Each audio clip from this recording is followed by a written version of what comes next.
Donc, moi, je vais vous parler de cette aventure sur la route de Pier Paolo Pasolini, qui m'a accompagnée pendant plusieurs années, à savoir que donc, je suis photographe et la notion de route est le fil rouge dans mon travail depuis très longtemps, aussi bien dans ma vie que dans mon travail artistique, et notamment sur des explorations de territoires liées à une histoire forte. Donc, effectivement, ici, c'était le cas, en partant sur les traces d'une figure aussi importante.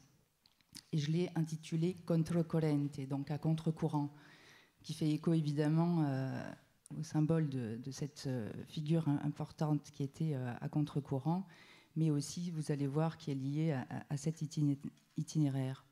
Donc Controcorrente est une trilogie inspirée du récit de voyage, comme l'a dit René de Secati, la longue route de sable, cette route qui longe le littoral italien, depuis la frontière française, Ventimille, en longeant la côte ligurienne, tyrrhénienne, en allant même jusqu'à la côte est de la Sicile et en remontant sur le territoire pour finir par la côte ionienne et adriatique. En Sicile, l'itinéraire était simplement sur la côte est, donc j'ai suivi rigoureusement cet itinéraire. Et Pasolini donc, a longé cette côte au volant de sa Millecento durant l'été 1959. Et dans son journal, d'ailleurs, il parle vraiment de manière très, très précise de toutes ses observations. Il y a même une joie de découvrir ce territoire. Et alors, moi-même, j'ai repris cette route au volant de ma camionnette, transformée en mini camping-car, de façon assez spartiate, mais surtout donc pour aller revisiter les lieux qu'il décrivait 60 ans auparavant. Hein. Mais également, ce que j'ai fait, c'est que je suis allée à la rencontre des habitants sur cette route. Et en les interrogeant sur leur héritage pasolinien, donc j'essaierai peut-être de vous parler de quelques anecdotes, ou sinon on en parlera plus tard, mais également de les interroger sur leur appartenance au territoire, qui est une question importante pour moi, mais qui l'était aussi évidemment pour Pasolini, toujours ce lien avec le territoire. Et aussi le sens, la notion importante du voyageur comme observateur.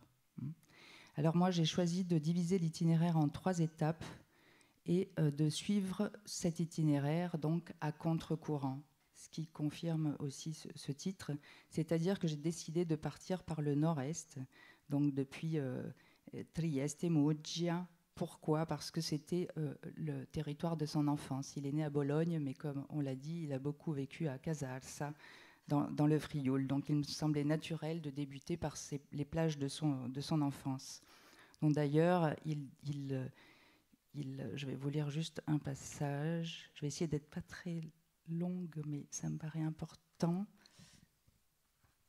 Voilà.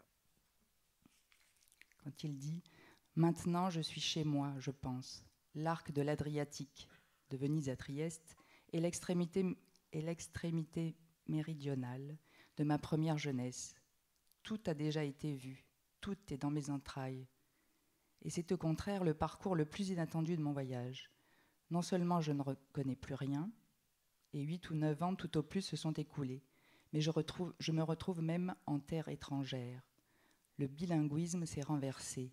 Meister Banigno. Et un petit peu plus loin. Ici, on peut dire que nous sommes vraiment en Europe. Il y a peu d'années encore, c'était pourtant une des régions les plus provinciales et archaïques de la péninsule.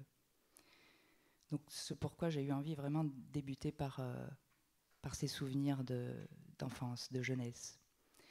Alors, cet écrit, la Lunga Strada di Sabbia, la longue route de sable, est peu connue. Pourquoi elle est peu connue ? Et ça, c'est important, je pense, de le dire, c'est-à-dire que ça avait été une commande de la revue Successo, une revue à succès, qui commandait donc ce reportage à Pasolini, qui était accompagné de Paolo Di Paolo, un photographe. Et donc, ce journal a été simplement publié dans les 3 numéros à l'été 59, donc en juillet, août et septembre 1959. Ce qui fait qu'ensuite, le texte a été oublié. Et il a été publié dans un recueil bien plus tard. Donc moi, c'est ainsi que je l'ai connu, et c'est même dans la version, une des premières versions françaises. Et je m'en suis emparée pour aussi le faire découvrir par la suite aux Italiens que je rencontrais sur cette route, à savoir que j'ai oublié de dire, je parle italien, et les habitants que je rencontrais sur cette route, je les ai énormément sollicités en leur demandant également s'ils étaient d'accord de m'accorder 1 heure, voire plus, voire quelques jours, pour partager ces moments avec eux et véritablement pouvoir échanger, se rencontrer et leur faire découvrir ce texte, La lunga strada di sabbia.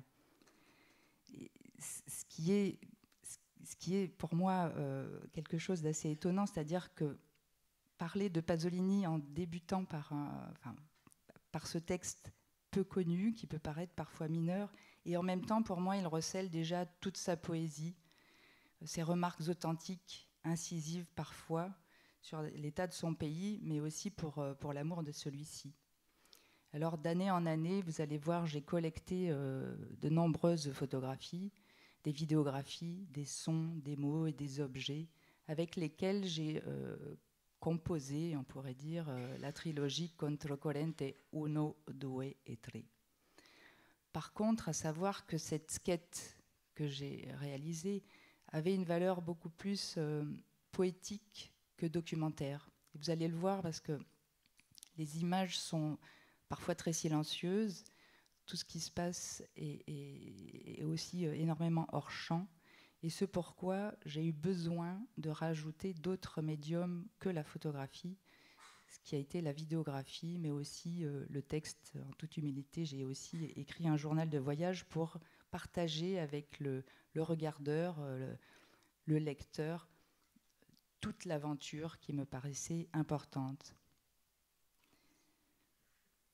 Et donc le livre qui a été publié est aussi composé, donc ici, que vous pouvez consulter à la librairie.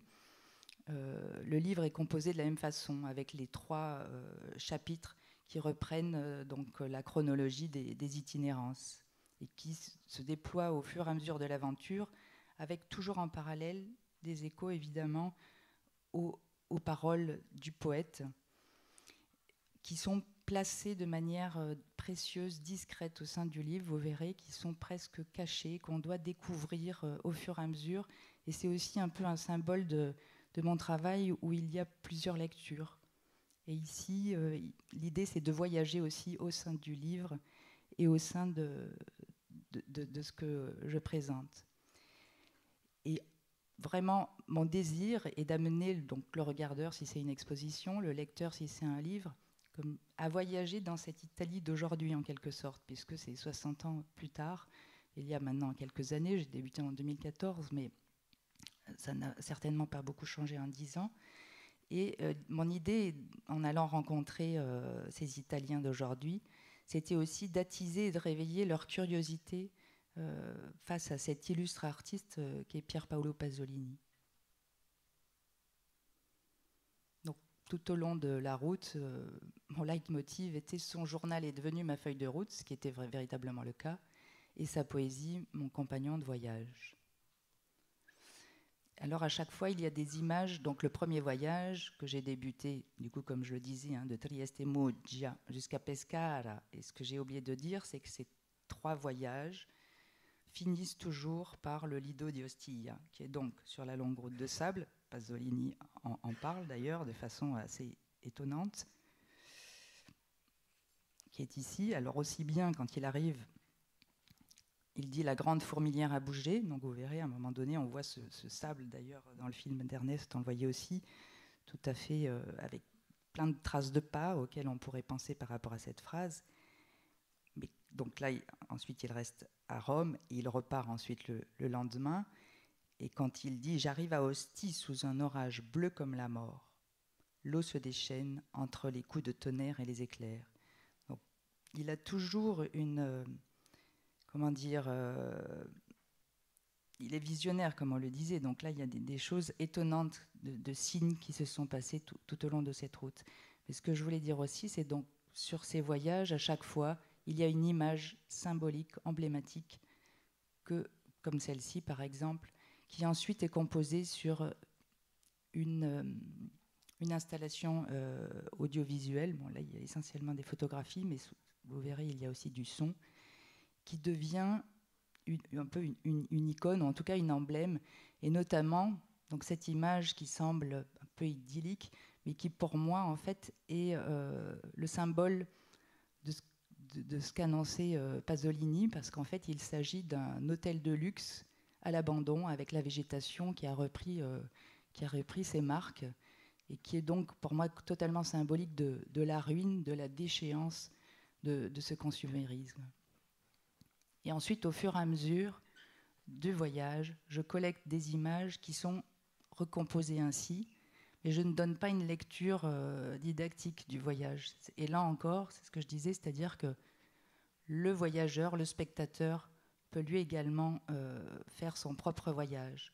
Donc il y a plusieurs choses qui se tissent, qui se mêlent dans ce travail, c'est-à-dire qu'il y a mon voyage, évidemment, le voyage de Pasolini, il y a la référence au territoire de là où les Italiens m'emmènent, et il y a aussi le voyage que peut faire le spectateur.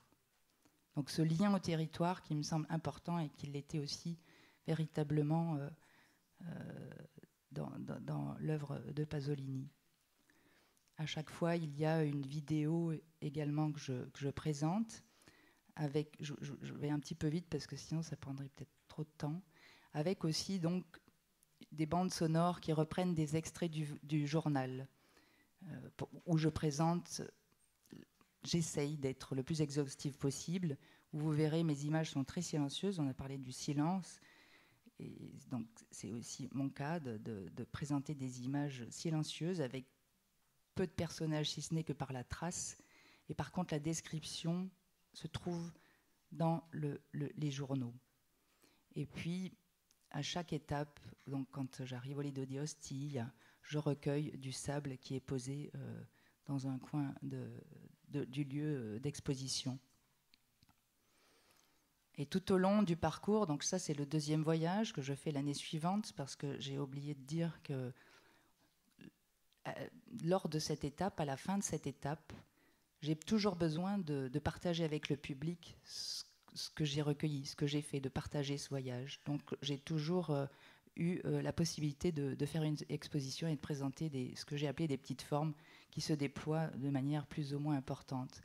Et donc cette route, je la retrace aussi tous les jours. Donc cette ligne qui est sur le livre, qui est donc à chaque fois figurée quelque part dans les installations, est aussi là importante, est aussi le symbole de la route, de la liberté, de ce déplacement, d'être sur le terrain, comme Pasolini le disait aussi. En fait, il y a plein de petites choses, j'aime beaucoup les petites choses, qui sont symboliques en fait de ce que j'ai pu comprendre, apprendre dans l'œuvre de Pasolini, non seulement dans La Route de sable, mais comme ce travail a été de longue haleine, puisque là c'était en 2015, je ne vais pas rentrer dans les détails, mais à chaque fois les installations se présentent un petit peu de la même façon, avec cette image symbolique.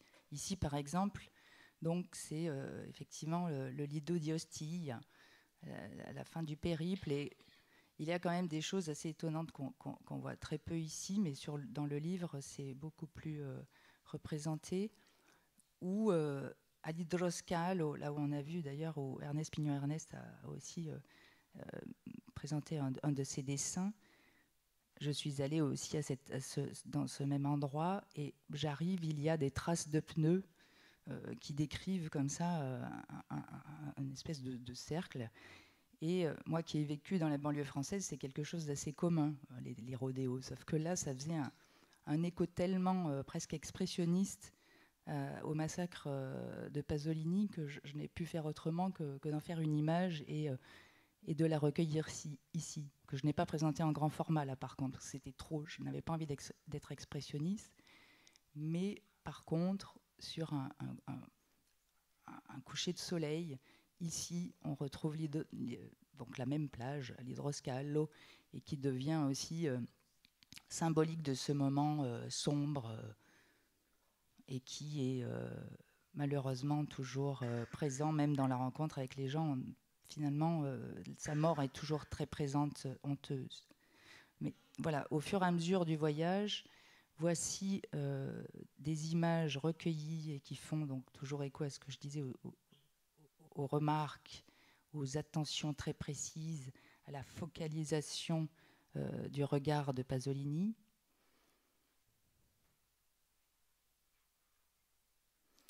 Ici également un endroit complètement magique avec ce puits de lumière et qui correspondait à la Pineta di Cecina, un lieu qui pour lui était un des lieux vraiment importants. Il le décrit dans son journal et où j'ai rajouté, comme beaucoup le connaissent, cette phrase ici, la voix de Pasolini quand il répond à André Fieschi. Il y a un infini intérieur et un infini extérieur. Eh bien, quand je pense à moi-même, je pense à quelque chose d'infini.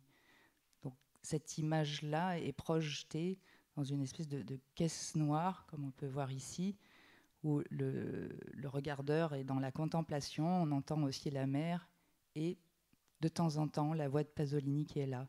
Donc, ce symbole, comme je disais, le symbole est important, où la voix de Pasolini résonne, et là, sans cesse. Et j'ai même une autre marque, un autre leitmotiv qui est que sa poésie, elle est toujours vivante en effet, elle est toujours retentissante. Plus on la côtoie, plus elle nous rend conscients, nous,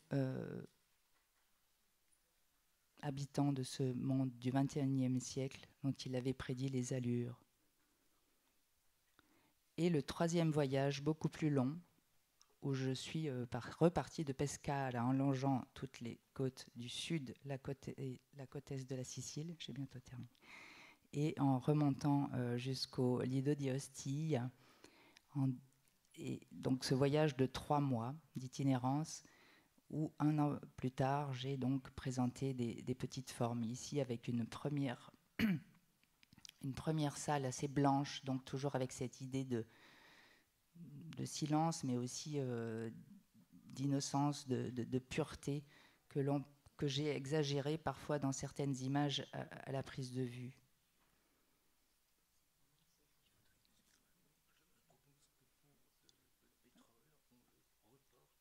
Oui, le pétrole, je ne vais pas en parler. Là, j'ai presque fini, donc voilà, le processus est le même, plus ou moins. Ces images où on comprend que la lumière est très importante et aussi symbolique. Et la fin qui se trouve ici aussi, au Lido di Ostia, à Idroscalo exactement, où se trouve un terrain de football aménagé étonnamment, avec un ballon aux couleurs de l'Italie éventré, qui pour moi était encore le symbole de l'image de cette Italie avec sa culture abandonnée et le fascisme consumériste que dénonçait Pasolini haut et fort.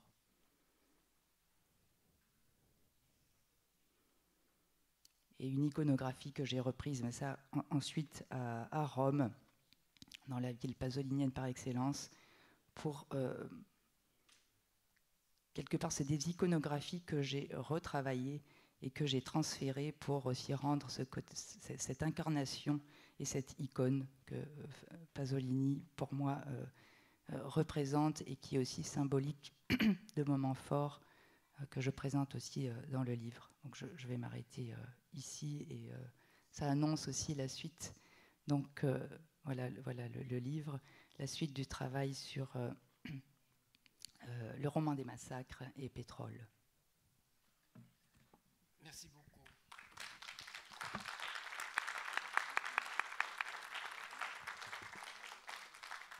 Oui, donc pardon d'avoir un peu abrégé, mais donc demain, au moment du dialogue avec Sylvain Creusevaux sur Pétrole, vous pourrez présenter également votre travail sur Pétrole, qui est une chose. Alors peut-être si Hervé et Ernest peuvent revenir sur le plateau. On a très rapide, je suis désolé parce qu'on doit nous devons aller interroger avec Hugues Pierre Michon qui ne se déplace pas, et donc pour que vous voyez demain Pierre, nous devons aller chez lui.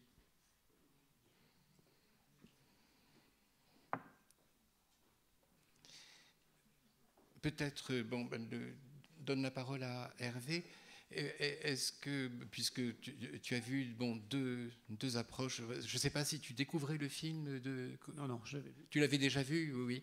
Et donc, si tu peux peut-être donner ta réaction à la fois sur le travail de Ernest et surtout son prolongement avec cet homme extraordinaire qui est Scampia, et également ton opinion personnelle sur une tentative donc de prise en main par un artiste actuel de l'esthétique de Pasolini. C'est difficile parce que moi, je n'ai pas été prévenu de la discussion, donc je veux bien répondre aux questions sur ce que j'ai dit. Mais si tu veux que je parle en 2 mots, comme ça, à brûle pour point. On est en écho aussi à ton travail. D'accord. Je ne sais pas. Je sais que j'aime bien la personne de Ernest Pignot-Ernest et le fait qu'il soit niçois me plaît. Ça, c'est la vraie relation. Et j'aimais beaucoup le travail qui était à Naples. Enfin, j'avais beaucoup aimé le travail à Naples. Moi, j'aime moins celui-ci. Le film et l'image, je les aime moins qu'autrefois. Celle avec la tête, celle de Naples, je dois dire, je les adore. Et du coup, celle-ci me plaise moins que celle à Naples. Je le dis franchement parce que je suis pasolinien, donc je dis les choses telles qu'elles sont, sans fioriture. Voilà, je les aime moins. Je l'aime moins parce que j'aimais trop celle avec le Caravage et avec la tête. Celle-là, je l'aimais beaucoup. Après, je suis d'accord avec vous. Sur Pelosi, là, tout d'un coup, quand Pelosi débarque, et on ne dit même pas que c'est Pelosi dans le film. C'est écrit, d'accord. Bon, moi, je l'ai reconnu tout de suite, et je dois dire que c'est... Pour moi, c'est dur, quoi. Parce que... Moi, j'étais un peu fâché mais je n'interviens pas sur le film. Ah oui, bien sûr.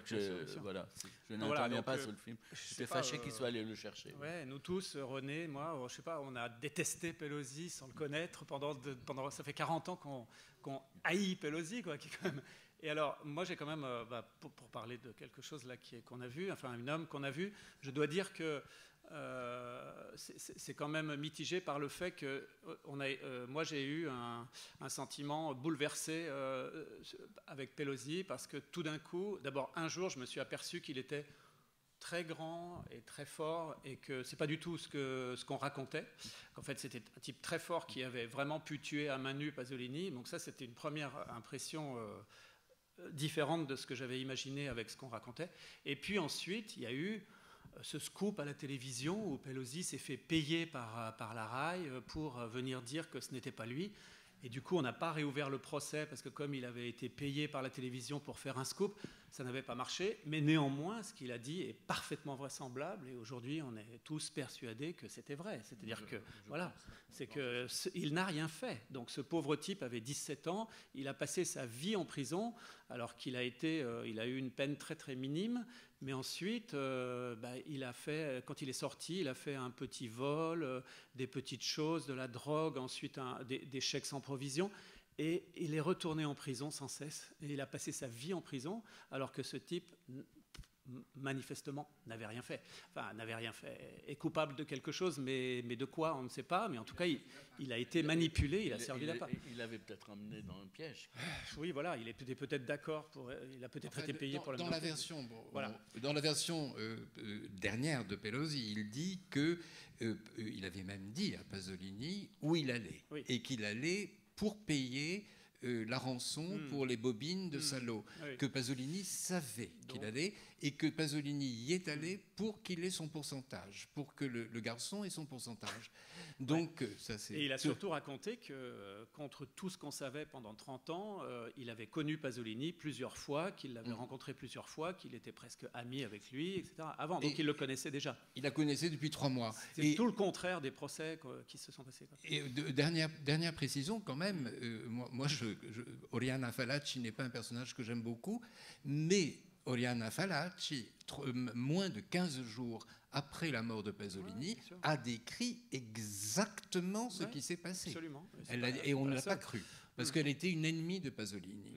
Et donc on voulait absolument que ce soit un crime, enfin beaucoup d'amis et d'admirateurs de Pasolini voulaient que ce soit un crime sexuel. Voilà. Donc c'était pas ne voulaient pas accepter l'idée du complot. Et finalement, elle avait dit la vérité. D'ailleurs, Pelosi a quand même désigné Johnny Zingaro, il a désigné des personnes, les frères Borsellino, et en effet, c'était les noms qu'avait dit déjà Oriana Fallaci 15 jours après la mort. On n'a même pas demandé à Oriana Fallaci de venir témoigner au procès. De même, on a découvert qu'il y avait un Russe qui était là, qui a témoigné, il l'a dit publiquement, et la police ne l'a pas interrogé. Voilà. Donc il y a eu un problème logique. Bon, enfin, c'est une parenthèse. Je voulais pas dévier le sujet. Je voulais juste donner un sentiment, quoi. C'est-à-dire que le sentiment de voir Pelosi, c'est quelque chose de terrible, de le voir parler comme ça, bêtement. Bon, c'est très énervant. Et en même temps, ce Pelosi, on l'a détesté sans le connaître, on l'a connu un petit peu plus, et puis après, on a pitié pour lui. Enfin, on a pitié pour lui parce que c'est quand même un pauvre type qui était, semble-t-il, un idiot intégral. C'est-à-dire qu'il n'a jamais trouvé dans la vie comment sortir de ce... Il a dit qu'on avait menacé de tuer ses parents et c'est pour ça qu'il a accepté la chose, etc. Et qu'ensuite il a parlé parce que ses parents étaient morts, que les gens qu'il avait menacés étaient probablement morts 30 ans plus tard. Bon, ce qui est très probable.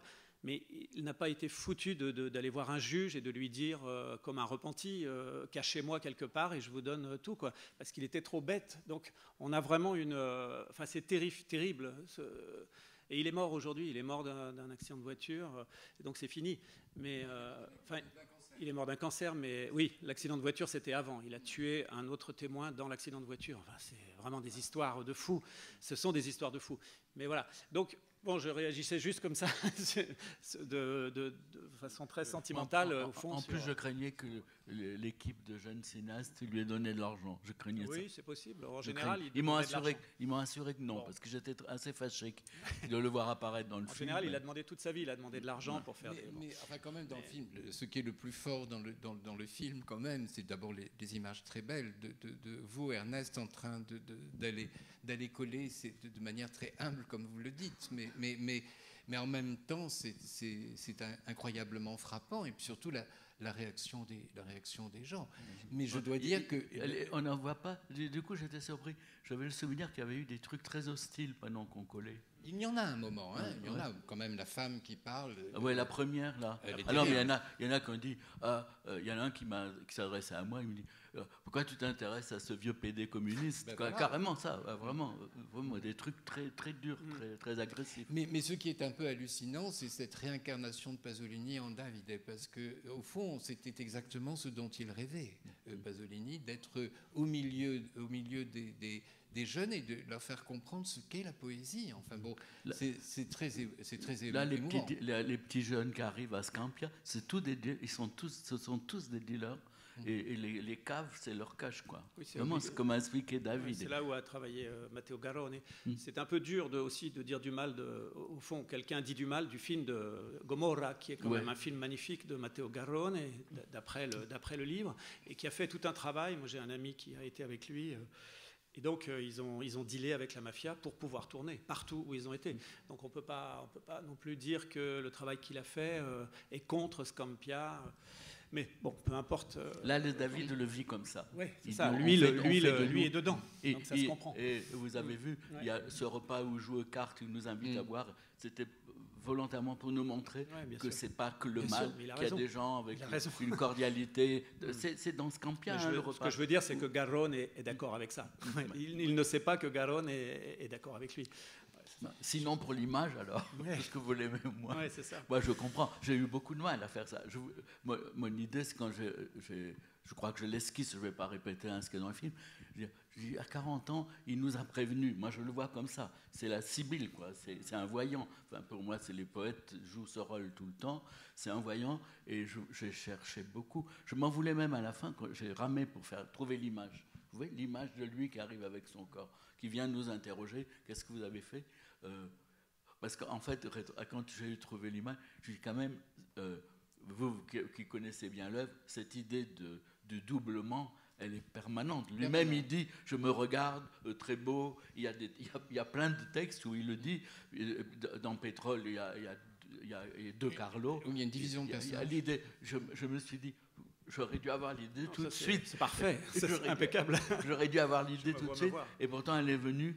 Vous avez vu tous les dessins, j'ai tâtonné. Hein, j'essaie de faire un truc très tenu quand même. Hein, je veux dire, voilà, pas de pathos. Vraiment, j'ai mis une image. Et il y a la dimension. C'est pour aller vite, hein, parce que je n'ai pas la pratique comme vous de conférences en public. La dimension pasolinienne a un sens, c'est que je le dessine de façon très réaliste à partir des photos de la police et tout ça, et je le mets dans une position d'une pietà. C'est-à-dire qu'il y a souvent chez lui cette approche très, très charnelle, très sensuelle, très matérielle de la réalité, des gens ou des lieux, et en même temps, c'est ça qui fait résonner la dimension sacrée en même temps. Voilà. Et j'essaie, mon dessin porte ça quand même. Voilà. Vraiment. Je suis désolé parce que Pierre Michon nous attend. Donc on est obligé d'interrompre. Alors Chantal, doublement désolé, mais demain, de toute façon, vous serez amené à reparler de votre travail autour de Pétrole. Hein, pardon de ne pas vous donner la parole là. Et voilà, merci beaucoup. Et donc on se retrouve à 14h. C'est pour ça qu'on a très peu de temps. 14h15.